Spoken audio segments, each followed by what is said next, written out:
வணக்கம் நண்பர்களே. நம்ம சேனலை ஃபாலோ பண்ணக்கூடிய நிறைய மாணவர்கள் இளைஞர்கள் பல நாட்களுக்கு முன்னாடியே ஹிந்தி மொழியை பற்றி பேசுங்க அப்படின்னு கேட்டிருந்தாங்க. ஹிந்தி மொழின்னு வந்தாலே சில சர்ச்சைகள் இருக்கு. ஹிந்தி மொழியினுடைய அஃபிஷியல் ஸ்டேட்டஸ் என்ன, ஏன் இந்தியாவில் அதை அஃபிஷியல் லாங்குவேஜாக வச்சிருக்கோம், ஹிந்தி மொழியை அனைவரும் படிக்க வேண்டுமா, இதில் பயன்கள் இருக்கா, இதில் இருக்கக்கூடிய சேலஞ்சஸ் என்ன, டிராபேக்ஸ் என்ன, இதை பற்றியெல்லாம் பேசுங்கன்னு கேட்டாங்க. இதை தொடர்ந்து ஒரு 5 நாட்களுக்கு முன்னாடி நான் ஒரு வீடியோ அப்லோட் பண்ணியிருந்தேன்.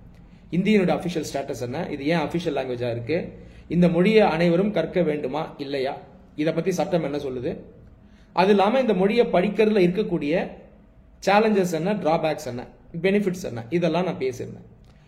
இதையும் தொடர்ந்து நிறைய மாணவர்கள் கேள்வி எழுப்பியிருந்தாங்க, டவுட்ஸ் ரைஸ் பண்ணியிருக்காங்க.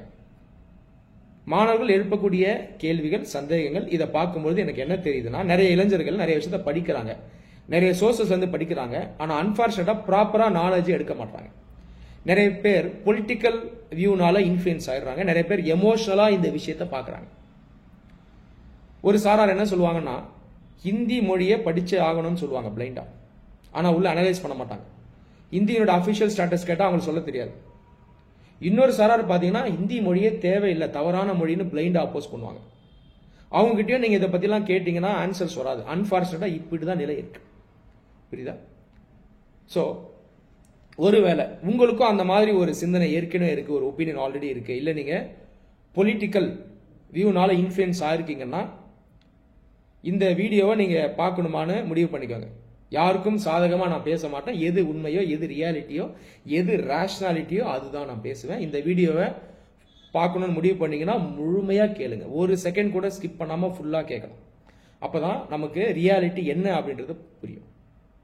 இதோட நீங்க நிறுத்த வேணாம், நீங்களாவும் படிங்க. அதுக்கப்புறம் லைப்ரரி போங்க, புக்ஸ் எடுங்க, படிங்க, இன்னும் நாலேஜை பெட்டரா வளர்த்துக்கோங்க. இன்டர்நெட் சோர்சஸ்ல படிச்சா கூட ப்ராப்பரான ரிசோர்ஸ்ல இருந்து படிங்க. இதுதான் நான் சொல்றேன். அதுக்கப்புறம் நீங்களாவே ஒரு முடிவுக்கு வாங்க, எது சரி எது தவறுன்னு. புரியுதா? ஓகே. இப்போ இந்த வீடியோவில் 3 முக்கியமான கான்செப்ட்ஸை நான் எக்ஸ்பிளைன் பண்றேன். 3 பேசிக் கான்செப்ட்ஸ் தான். ஆனால் அன்பார்ச்சுனேட்டா இன்னைக்கு தேதியில நிறைய பேருக்கு இது சம்பந்தமா ப்ராப்பரான ஒரு ஐடியா இல்லை, கிளாரிட்டி இல்லாமல் இருக்காங்க. National language of India, official language, link language, 3 பத்தியும் நான் இப்போ எக்ஸ்பிளைன் பண்றேன். எல்லாருக்கும் புரியுற மாதிரி சிம்பிளா எக்ஸ்பிளைன் பண்றேன். சரி, முதல்ல தேசிய மொழி, நேஷனல் லாங்குவேஜ். இந்தியாவுக்குன்னு ஒரு தனிப்பட்ட சிங்கிள் நேஷனல் லாங்குவேஜ் கிடையாது. இன்னும் நிறைய பேர் என்ன சொல்லுவாங்கன்னா, ஹிந்தி தான் நேஷனல் லாங்குவேஜ்னு சொல்லுவாங்க. நானே நிறைய பேர் பார்த்துருக்கேன். ஹைலி எஜுகேட்டட் பீப்புள் ஒரு சில பேர் நான் மீட் பண்ணும்போது ஹிந்தி நேஷனல் லாங்குவேஜ்னு அவங்க சொல்லுவாங்க. இது தவறு. இந்தியாவில் 22 மொழிகள், 22 லாங்குவேஜஸ் இந்தியன் கான்ஸ்டிடியூஷனால ரெக்கக்னேஷன் கொடுக்கப்பட்டிருக்கு, அதாவது அங்கீகாரம் கொடுக்கப்பட்டிருக்கு. தமிழ், உருது, மராத்தி, சான்ஸ்கிரிட், ஹிந்தி, தெலுங்கு, பெங்காலி, குஜராத்தி அப்படின்னு சொல்லிட்டே போலாம். ஓகேவா? இண்டோ ஆரியன் லாங்குவேஜஸ் இருக்கு, திராவிடன் லாங்குவேஜஸ் இருக்கு, ட்ரைபல் லாங்குவேஜஸ் இருக்கு, சீனோ டிபெட்டன் லாங்குவேஜஸ் இருக்கு. இதுல ஒரு சில மொழிகள் வெளிநாட்டுல இருந்து உள்ள வந்தது. 22 மொழிகளுக்கு அங்கீகாரம் கொடுக்கப்படுகிறது. அப்ப என்ன புரிஞ்சுக்கணும், எந்த மொழியும் சுப்பீரியரோ இன்ஃபீரியர் கிடையாது. ஹிந்தி தமிழ் ரெண்டும் ஒன்னு, உருது தமிழ் ரெண்டும் ஒன்னு, பெங்காலி மராத்தி ரெண்டும் ஒன்னு, சாந்தாலி தமிழ் ரெண்டும் ஒன்னு. இப்படிதான் நீங்க புரிஞ்சுக்கணும். எல்லாத்துக்கும் ஈக்குவல் ரைட்ஸ் கொடுக்குது, ஈக்குவல் ரெஸ்பெக்ட் கொடுக்குது. அப்போ நம்ம என்ன சொல்லலாம்னா, நேஷனல் லாங்குவேஜ் அப்ப நம்ம பேசணும்னா இந்த 22 மொழிகளுமே நேஷனல் லாங்குவேஜ் தான், 22 மொழிகளுமே தேசிய மொழிகள் தான். இதை புரிஞ்சுக்கணும். சரியா? அதே போல இந்திய அரசியலமைப்பு எந்த ஒரு மொழியையும் செலக்டிவா வளர்க்க வேண்டும், செலக்டிவா கீழே தள்ளணும் அப்படின்னு சொல்லல. இப்ப தமிழ் எடுத்துங்க, நம்முடைய தாய்மொழி. தமிழ் லாங்குவேஜ் தேவைப்பட்டா எந்த அளவுக்கு முன்னேறணுமோ முன்னேறலாம், இன்டர்நேஷனல் லெவலுக்கு போகலாம், இங்கிலீஷ் அளவு கூட போகலாம். தமிழ் யூஸ் பண்ணி நம்ம சயின்டிபிக் ரிசர்ச் பண்ணலாம், புதிய கண்டுபிடிப்புகளை கொண்டு வரலாம், டெக்னாலஜியை வளர்க்கலாம். மற்ற நாடுகளுக்கு தமிழை எடுத்துட்டு போகலாம், ஆல்ரெடி அது போயிருக்கு. மற்ற நாடுகளோடும் மற்ற மொழிகளோடும் நாம கொலாபரேட் பண்ணலாம். அப்ப மற்ற நாட்டில் இருக்கக்கூடிய மக்களுமே தமிழ் நாளைக்கு படிக்கணும் அப்படின்னு நினைப்பாங்க. இந்த மாதிரி எந்த மொழியை வேணா இன்டர்நேஷனல் லெவலுக்கு கொண்டு போகலாம். இதுல நிறைய பேர் நினைக்கிறதுனா, இல்ல ஹிந்தியை தான் கொண்டு போகணும்னு அரசியலமைப்பு சொல்லுது, மற்ற மொழிகளை கீழே தள்ள பாக்குதுன்னு சொல்லுவாங்க. ஆனா இது உண்மை கிடையாது. எல்லாத்துக்கும் ஈக்குவலான ரைட்ஸ் இருக்கு. யாரும் எந்த மொழியும் ஸ்டாப் பண்ண முடியாது. இதை நீங்க முதல்ல புரிஞ்சுங்க. ஆனா இதுல இருக்கக்கூடிய பிரச்சனை என்னன்னா, அந்தந்த மொழிகளை அன்பார்ச்சுனேட்டா நம்ம பெரிய அளவில் கொண்டு போறதுக்கான முயற்சியில ஈடுபடுறது இல்லை. இதுதான் உண்மை. அன்பார்ச்சுனேட்டா ஒரு மொழி எப்போ இன்டர்நேஷனல் லெவலுக்கு போகணும்னா அதன் மூலமா அறிவியலை வளர்க்கணும், சயின்ஸுக்கு யூஸ் பண்ணணும், டெக்னாலஜிக்கு யூஸ் பண்ணணும், ரிசர்ச்சுக்கு யூஸ் பண்ணணும். இப்படிதான் பிரெஞ்சு, ஜாப்பனீஸ், ஜெர்மனி இந்த மாதிரி மொழிகள்லாம் வளர்ந்துச்சு. இங்கிலீஷ் மொழியும் இப்படிதான் வளர்ந்துச்சு. ஸோ இந்த ஸ்டேஜுக்கு இந்திய மொழிகள் எல்லாத்தையும் கொண்டு போகணும். இதை புரிஞ்சுங்க, சரியா? இதுதான் நேஷனல் லாங்குவேஜ் அப்படின்ற கான்செப்ட். இப்போ தமிழ் மொழி ஃபியூச்சர்ல இன்ஜினியரிங் கோர்ஸ் எல்லாத்துலயும் கொண்டு வரணும், ரிசர்ச் இன்ஸ்டிடியூஷன்ல கொண்டு வரணும், இன்ஜினியரிங் மேனுவல்ஸ்லாம் தமிழ்ல இருக்கணும்.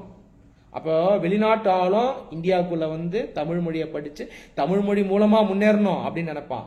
ரைட்டா? இதுதான் உண்மை. இதை புரிஞ்சுங்க. இது நேஷனல் லாங்குவேஜ். அடுத்து அபிஷியல் லாங்குவேஜ். அபிஷியல் லாங்குவேஜ்ன்றது அலுவல் மொழி. இதுல நிறைய பேருக்கு கன்ஃபியூஷன் இருக்கு. அபிஷியல் லாங்குவேஜ்ன்றது கவர்மெண்ட்னுடைய மொழி, கவர்மெண்ட் யூஸ் பண்ற லாங்குவேஜ், அட்மினிஸ்ட்ரேட்டிவ் பர்பஸ்க்காக யூஸ் பண்றது. ஓகேவா? இதுல மக்கள் மீது திணிப்பு கிடையாது. நல்லா புரிஞ்சுக்குங்க. இந்தியா லெவல்ல 2 அபிஷியல் லாங்குவேஜ் இருக்கு, அலுவல் மொழி இருக்கு. ஒன்னு இங்கிலீஷ், இன்னொன்னு ஹிந்தி. ஓகேவா? அது இல்லாம ஸ்டேட்ஸ் இருக்கு இல்லையா, மாநிலங்கள், இவங்களுக்கு தனியா அபிஷியல் லாங்குவேஜ் இருக்கு. அப்ப அபிஷியல் லாங்குவேஜ் 2 லெவல்ல பார்க்கணும். ஒன்னு சென்ட்ரல் லெவல், இன்னொன்னு ஸ்டேட் லெவல். ஒரு சில பேர் என்ன நினைக்கிறாங்கன்னா, இந்த ஸ்டேட் கவர்மெண்ட் இருக்குல்ல, இதுக்கும் அபிஷியல் லாங்குவேஜ் ஹிந்தி நினைக்கிறாங்க. அது தவறு. ஒரு மாநிலத்துக்கும் இங்க உரிமை இருக்கு. ஒரு மாநிலம் வேணும்னா ஹிந்தி அபிஷியல் லாங்குவேஜா வச்சுக்கலாம், ஹிந்தி அபிஷியல் லாங்குவேஜா வச்சுக்கலாம். மற்ற ஸ்டேட்ஸோட கம்யூனிகேட் பண்ணும்போதும் சரி, சென்டரோட கம்யூனிகேட் பண்ணும்போதும் சரி, இவங்க சாய்ஸ் தான். ரைட்டா? அது இல்லாம இன்னொரு ஸ்டேட்டோட கம்யூனிகேட் பண்ணும்போது இங்கேயும் ஹிந்தியை யூஸ் பண்ணலாம், இங்கிலீஷை யூஸ் பண்ணலாம். அப்படி இல்லைன்னா இந்த 2 ஸ்டேட்ஸ் பேசுறாங்கல்ல மொழிகள், இதுல ஒரு மொழியை கூட அவங்க அபிஷியல் லாங்குவேஜா யூஸ் பண்ணிடலாம். இங்கேயும் பிளெக்சிபிலிட்டி இருக்கு. அந்த ஸ்டேட் தான் முடிவு பண்ணும். சென்டரோட கம்யூனிகேட் பண்ணும்போதும் அதுதான் முடிவு பண்ணும், இங்கிலீஷை யூஸ் பண்ணலாமா இல்ல ஹிந்தியை யூஸ் பண்ணலாமான்னு. இன்னொரு ஸ்டேட்டோட கம்யூனிகேட் பண்ணும்போதும் அந்த 2 ஸ்டேட் சேர்ந்து முடிவெடுப்பாங்க. புரியுதா? இங்கேயும் இந்த திணிப்புன்றது கிடையாது. இதை கரெக்டா புரிஞ்சுங்க. சரி, ஓகே, ஸ்டேட் லெவல்ல ஓகே, ஏன் சென்ட்ரல் லெவல்ல இங்கிலீஷ் இல்லாம ஹிந்தியை மட்டும் அபிஷியல் லாங்குவேஜா வச்சிருக்காங்க அப்படின்னு நிறைய பேர் கேட்பாங்க. இதற்கான பதில நான் சொல்றேன். அபிஷியல் லாங்குவேஜ் அப்படின்றது அட்மினிஸ்ட்ரேட்டிவ் பர்பஸ்க்காக யூஸ் பண்றது, அந்த நாட்டை கவர்ன் பண்ணணும். அப்போ கம்யூனிகேஷன் கரெக்டா இருக்கணும். ரைட்டா? ஜெனரலா ஒரு நாட்டில் தேசிய அளவில் பேசக்கூடிய மொழிகள் 2, 3 இல்ல 4 இருக்குன்னா அந்த லாங்குவேஜஸ் அபிஷியல் லாங்குவேஜா அந்த நாடு வைக்கும். அது இல்லாம தனியா இணைப்பு மொழி அப்படின்னு வைக்கும். அப்படின்னா ஒரு 2, 3 லாங்குவேஜஸையே இணைப்பு மொழி அல்லது அபிஷியல் லாங்குவேஜ் ரெண்டாவும் யூஸ் பண்ணுவாங்க. இப்ப ஸ்ரீலங்காவை எக்ஸாம்பிள் எடுத்துக்கிட்டீங்கன்னா தமிழ், சின்ஹலா ரெண்டும் அபிஷியல் லாங்குவேஜ். அது இல்லாம இங்கிலீஷ்ன்றது link language. Link language concept என்னன்றது அடுத்து நான் எக்ஸ்பிளைன் பண்றேன். ஆனா இந்தியா பொறுத்த வரைக்கும் நிறைய மொழிகள் இருக்கு. அந்த கான்ஸ்டிடியூஷன்ல சொல்லப்படுற 22 மொழிகள் இல்லாம இன்னுமே நிறைய மொழிகள் இருக்கு. இந்த 22 லாங்குவேஜஸும் மேஜர் லாங்குவேஜஸ், நிறைய பேரால பேசப்படுற மொழிகள். இப்ப இந்தியா போன்ற ஒரு பெரிய ஒரு கூட்டாட்சி முறையில் நடக்கக்கூடிய ஒரு நாட்டில் 140 கோடி பேர் இருக்கக்கூடிய ஒரு நாட்டில் எல்லா லாங்குவேஜஸையும் அபிஷியல் லாங்குவேஜா கம்யூனிகேஷனுக்கு யூஸ் பண்ண முடியாது. சென்ட்ரல் லெவல்ல ஒத்துக்கவனிங்க, ஸ்டேட் லெவல் இல்ல, சென்ட்ரல் லெவல்ல கன்ஃபியூஷன் ஆகும். இதே ஒரு அட்மினிஸ்ட்ரேட்டிவ் பர்டன் ஆயிடும். டிரான்ஸ்லேஷன் ஹெவியா பண்ணணும், இதுக்கு நிறைய ஆட்களை வைக்கணும். ஒரு சின்ன கம்யூனிகேஷன் மிஸ் ஆச்சுனாலும் பெரிய பெரிய ஆபத்து நடக்கக்கூடிய வாய்ப்பு இருக்கு. சொல்றது புரியுதா? நிறைய டிபார்ட்மெண்ட்ஸ் இருக்கு, ரயில்வேஸ் இருக்கு, பவர் இருக்கு, டிஃபென்ஸ் இருக்குது, பல விஷயங்கள் இருக்கு. ரைட்டா? ஃபைனான்ஸ் இருக்கு, அக்ரிகல்ச்சர் இருக்கு, நிறைய இருக்கு. இதன் அடிப்படையில் நாம 2 லாங்குவேஜஸை இப்போதைக்கு அபிஷியல் லாங்குவேஜா வச்சிருக்கோம். ஒன்னு ஹிந்தி, இன்னொன்னு இங்கிலீஷ். ரைட்டா? ஒரு காலத்துல இங்கிலீஷ் ஒரு குறுகிய காலம் வரைக்கும் தான் அபிஷியல் லாங்குவேஜா இருக்கும். அதுக்கப்புறம் ஹிந்தி தான் அபிஷியல் லாங்குவேஜா இருக்கணும்னு முடிவு எடுக்கப்பட்டது. ஆனா அதுக்கப்புறம் இங்கிலீஷும் இன்டெஃபினிட்டா அபிஷியல் லாங்குவேஜா இந்தியாவில் வைக்கலாம் அப்படின்னு முடிவு எடுக்கப்பட்டது. ஸோ ஃபியூச்சர்லயும் இங்கிலீஷ் ஹிந்தியோட சேர்ந்து அபிஷியல் லாங்குவேஜா கண்டினியூ ஆகும். காரணம் என்னன்னா எல்லா ஸ்டேட்ஸும் ஹிந்தி மதர் டங்காவோ ரீஜனல் லாங்குவேஜோ வச்சிருக்க மாட்டாங்க. ஆனா பல ஸ்டேட்ஸ்க்கு இங்கிலீஷ் தெரியும். இதன் அடிப்படையில் நாம இங்கிலீஷையும் அபிஷியல் லாங்குவேஜா வச்சிருக்கோம். அது இல்லாமல் இன்டர்நேஷனல் லெவல்ல இங்கிலீஷ் பார்த்தீங்கன்னா ஒரு முக்கியமான லாங்குவேஜ். இதன் அடிப்படையிலையும் நாம இங்கிலீஷை அபிஷியல் லாங்குவேஜா வச்சிருக்கோம். சரி, நீங்க கேட்கலாம், வெறும் இந்தியவே காலாகாலத்துக்கு வைக்கலாமான்னு கேட்கலாம். இதை பத்தி நான் ஏற்கனவே நம்ம சேனல்ல பேசிருக்கேன் 2 வருஷம் முன்னாடியே. 1947 அதுக்கப்புறம் 50s 60s இருந்த இந்தியா வேற, இன்னைக்கு தேதியில் இருக்க இந்தியா வேற. இந்தி அல்லாது இன்னும் நிறைய இந்திய மொழிகளை கோடிக்கணக்கான மக்கள் பேசுறாங்க. மராத்தி செகண்ட் லாங்குவேஜ் ஸ்பீக்கர்ஸ் வச்சு பார்க்கும்போது, அடுத்தது பெங்காலி, அப்புறம் தமிழ், தெலுங்கு, இப்படி வரும். மராத்தி, பெங்காலி, தெலுங்கு, தமிழ் இதெல்லாமும் பார்த்தீங்கன்னா ஒரு 8 கோடி பேர் 9 கோடி பேர் பேசக்கூடிய அளவில் இருக்காங்க உலகம் ஃபுல்லா. அப்போ ஃபியூச்சர்ல நாம இந்த மொழிகள்லையும் சில மொழிகளை அஃபிஷியல் லாங்குவேஜா யூஸ் பண்ணலாம். இனி தேதிய டெக்னாலஜி வளர்ந்துருச்சு, நிறைய ரிசோர்சஸ் இருக்கு, டிரான்ஸ்லேஷன்லாம் ஈஸியா பண்ணிடலாம், சாஃப்ட்வேர் பண்ணிடும், மேன் பவரை ரெக்ரூட் பண்ணிடலாம், எல்லாத்தையும் ஆட்டோமேட் பண்ணிடலாம். அதனால ஃபியூச்சர்ல தமிழ் போன்ற மொழிகளையும் அஃபிஷியல் லாங்குவேஜா நாம அடாப்ட் பண்ணலாம். நான் சொன்னது போல ஏற்கனவே நான் அதை பத்தி பேசியிருக்கேன். ஸோ இது அஃபிஷியல் லாங்குவேஜ் கான்செப்டுங்க. இதுல கிளாரிட்டி வந்துருச்சா? ஸ்டேட் லெவல்ல பார்க்கணும், சென்ட்ரல் லெவல்ல பார்க்கணும், அது புரிஞ்சுக்கோங்க. கடைசியா லிங்க் லாங்குவேஜ், இணைப்பு மொழி. இதுல நிறைய பேர் குழப்பம் இருக்கு. இங்க தான் சொல்ல போனா முக்கியமான பிரச்சனை வருது. அந்த இந்தி திணிப்புன்ற அந்த பிரச்சனை இங்க தான் நிறைய பேர் டிஸ்கஸ் பண்ணுவாங்க. இணைப்பு மொழி அல்லது லிங்க் லாங்குவேஜ், இதை வந்து லிங்குவா பிராங்கான்னு சொல்லுவாங்க. இந்த லிங்குவா பிராங்கான்ற கான்செப்ட் என்னன்றத சொல்றேன். ஒரு நாட்டில் பல்வேறு மொழிகளை பேசக்கூடிய மக்கள் இருப்பாங்க, மல்டி கல்ச்சரல் கண்ட்ரியா இருக்கும். ஆனாலும் நேஷனல் லெவல்ல, தேசிய அளவில் ஒரு காமனான ஒரு மொழி, இதை வந்து எல்லாரும் யூஸ் பண்ணாங்கன்னா அது ஒரு தேசிய ஒருமைப்பாடுக்கு ஹெல்ப்ஃபுல்லா இருக்கும். அது இல்லாமல் அட்மினிஸ்ட்ரேஷனுக்கும் இது ஹெல்ப்ஃபுல்லா இருக்கும். அது இல்லாமல் இதனால எக்கனாமிக் ஆப்பர்ச்சுனிட்டிஸும் உருவாகக்கூடிய வாய்ப்பு இருக்கு. இந்த அடிப்படையில் பல நாடுகள் ஒரு லிங்குவா பிராங்கா அல்லது லிங்க் லாங்குவேஜ் வச்சிருப்பாங்க. ஒரு சில நாடுகள் இங்கிலீஷை வச்சிருப்பாங்க, ஒரு சில நாடுகள் வந்து அந்த நாட்டில் இருக்கக்கூடிய முக்கியமான மொழி அதையும் இங்கிலீஷையும் சேர்த்து லிங்க் லாங்குவேஜா வச்சிருப்பாங்க. ஜெனரலா இந்த மாதிரி தான் நீங்க உலகம் ஃபுல்லா பார்க்க முடியும். இதன் அடிப்படையில் இந்தியாவில் நாம லிங்க் லாங்குவேஜா வச்சிருக்கிறது இங்கிலீஷ் அண்ட் ஹிந்தி. புரியுதா? இதுல நிறைய பேர் என்ன கேள்வி கேட்பாங்கன்னா, இந்தியை மட்டும்தான் லிங்க் லாங்குவேஜா வைக்கணுமா, அதாவது இந்திய மொழிகளில் இந்தியை மட்டும் ஏன் வைக்கிறீங்க அப்படின்னு கேட்பாங்க. இதற்கான விடையை இந்த 5 days முன்னாடி அப்லோட் பண்ண வீடியோவில் நான் சொல்லியிருக்கேன். இதற்கு பல காரணங்கள் இருக்கு. நிறைய பேர் என்ன நினைப்பாங்கன்னா, நிறைய பேர் இந்தியை பேசுறாங்க அதனால இதை லிங்க் லாங்குவேஜா வச்சிருக்காங்கன்னு சொல்லுவாங்க. இது உண்மை கிடையாது, இது ராங். அதனால நம்பர்ஸ் ஆஃப் ஸ்பீக்கர்ஸ் மட்டும் காரணம் இல்லை, மெஜாரிட்டி ஸ்பீக்கர்ஸ் மட்டும் காரணம் இல்லை. நம்ம சுதந்திர போராட்ட காலத்துல இருந்து அந்த பொலிட்டிக்கல் இன்டெகிரேஷனுக்கு ஹிந்தி ஹெல்ப்ஃபுல்லா இருந்தது. ஒரு லிங்க் லாங்குவேஜ் அப்ப இருந்தே உதவி செஞ்சிச்சு. அது இல்லாம அந்த பொலிட்டிக்கல் தாட்ஸ் இருக்கு பாருங்க, அந்த பொலிட்டிக்கல் தாட் ஸ்ட்ரீம், அதனுடைய அந்த கண்டினியூட்டி, இதுக்கும் ஹிந்தி உதவி இருக்கு. மற்ற மொழிகள் வந்து உதவலையான்னு கேட்காதீங்க, மற்ற மொழிகளும் ஃப்ரீடம் ஸ்ட்ரகிளில் யூஸ் ஆயிருக்கு, கான்ட்ரிபியூட் பண்ணிருக்கு. தமிழ், மராத்தி, பெங்காலி, தெலுங்கு அப்படின்னு நம்ம சொல்லிட்டு போகலாம், உருதுன்னு இந்த மாதிரி லிஸ்ட் கொடுக்கலாம். ஆனாலும் பெரியதளவில் நேஷனல் லெவலில் ஒரு இணைப்பு மொழியாக இருந்தது ஹிந்தி. அது இல்லாமல் இன்டர்நேஷனல் லெவல்லையும் இன்னைக்கு தேதியில் ஹிந்தியை பேசக்கூடிய இந்தியர்கள் அதிகம், இந்த வம்சாவளியினர். ஸோ வெளிநாட்டில் இருப்பாங்க, அங்கேயும் தாய்மொழியை பேசுவாங்க, அது இல்லாமல் அங்கே ஹிந்தியும் பேசுவாங்க. சொல்லப்போனால் ஹிந்தியில் நிறைய டைலக்ட்ஸ் இன்னைக்கு உருவாயிருச்சு இன்டர்நேஷனல் லெவலில். இந்தியாவுக்குள்ளேயும் ஹிந்தியில் டைலக்ட்ஸ் இருக்கு, இன்டர்நேஷனல் லெவல்லையும் டைலக்ட்ஸ் இருக்கு. புரியுதா? டைலக்ட் அப்படின்றது ஒரு மொழிக்குள்ளே இருக்கக்கூடிய அந்த உட்பிரிவு, ரைட்டா? ஸோ இதுதான் இந்த டைலக்ட்னு சொல்றது. இந்த அடிப்படையை வச்சு ஹிந்தியை லிங்க் லாங்குவேஜாக வச்சிருக்கோம். லிங்க் லாங்குவேஜில் இன்னொரு ஒரு கான்செப்ட் இருக்கு. ஒரு லாங்குவேஜை லிங்க் லாங்குவேஜாக வைக்கணும்னா நேஷனல் லெவலில் அந்த லாங்குவேஜ் தன்னை மாற்றிக்கிறதுக்கு ரெடியாக இருக்கணும். இதை கான்ஸ்டியூஷனே சொல்லுது. இந்தியன் கான்ஸ்டியூஷன் என்ன சொல்லுதுன்னா, இந்திய மொழியை லிங்க் லாங்குவேஜா உருவாக்கணும்னு சொல்லுது. இதுக்கு அர்த்தம் என்ன, மற்ற லாங்குவேஜ்லாம் இதுக்கு இன்ஃபீரியர்னு கிடையாது. ஹிந்தி சில பொறுப்பையும் எடுத்துக்குது, சில பேர்டனையும் எடுத்துக்குது, சில ரிஸ்கையும் எடுத்துக்குது. எப்படின்னா, இந்திய மொழியை மாற்றி அமைக்கணும்னு சொல்லப்படுது கான்ஸ்டியூஷன்ல. ஹிந்தி லாங்குவேஜோடைய பேஸ் பார்த்தீங்கன்னா சான்ஸ்கிரிட். அது இல்லாமல் மற்ற மொழிகள்ல இருந்து வார்த்தைகளை கொண்டு வரணும், மற்ற மொழிகளை வச்சு நம்ம ஹிந்தியை என்ரிச் பண்ணணும்னு சொல்லுது. அது இல்லாமல் ஹிந்துஸ்தானின்ற மொழியிலிருந்து தான் ஹிந்தி வந்துச்சு. இந்துஸ்தானின்றது வேற ஒன்றும் இல்லை, உருது ஹிந்தி மிக்ஸ் தான் இந்துஸ்தானி. ஒரு காலத்தில் இந்துஸ்தானி தான் லிங்க் லாங்குவேஜாக வைக்கலாம்னு நம்ம முடிவு எடுத்தோம். அன்ஃபார்ச்சுனேட்டாக அதில் அரசியல் உருவாகி ஹிந்தியை நம்ம எடுத்துட்டோம். ஓகே, எனிவே இந்த மாதிரி மாற்றத்துக்கும் அந்த லாங்குவேஜ் உருவாகிறதுக்கு ரெடியாக இருக்கணும். அப்போ ஹிந்திக்குள்ள இந்த மாதிரி மாற்றங்களையும் நம்ம கொண்டு வரணும். அப்படி கொண்டு வந்தால் தான் அது ப்ராப்பரான லிங்க் லாங்குவேஜாக இருக்கும். லிங்க் லாங்குவேஜாக வரும்பொழுது ஆல்ரெடி லிங்க் லாங்குவேஜ் தான் இருக்குது, இன்னும் அதை டெவலப் பண்ணணும். அதை டெவலப் பண்ணும்பொழுது அதில் பார்த்தீங்கன்னா எக்கனாமிக் ஆப்பர்ச்சுனிட்டிஸ் கிடைக்கும், அட்மினிஸ்ட்ரேஷனுக்கும் ஹெல்ப்ஃபுல்லாக இருக்கும்.